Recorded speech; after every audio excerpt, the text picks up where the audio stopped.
So the transformer solved these problems with the recurrent neural networks, and we will see how.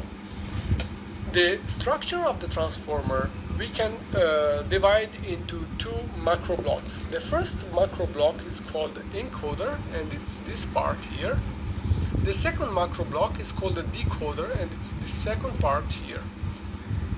The third part here you see on the top, it's just a linear layer, and we will see why it's there and what its function. So, and the two layers, so the encoder and the decoder, are connected by this connection you can see here, in which some output of the encoder is sent as input to the decoder. And we will also see how.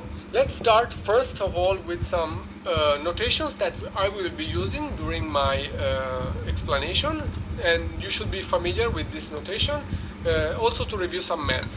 So the first thing we should be familiar with is matrix multiplication. So imagine we have an input matrix, which is a sequence of, let's say, words.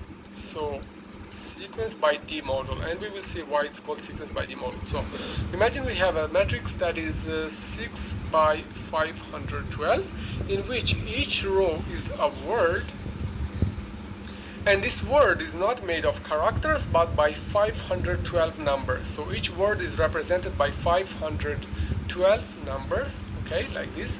Imagine you have 512 of them along this row.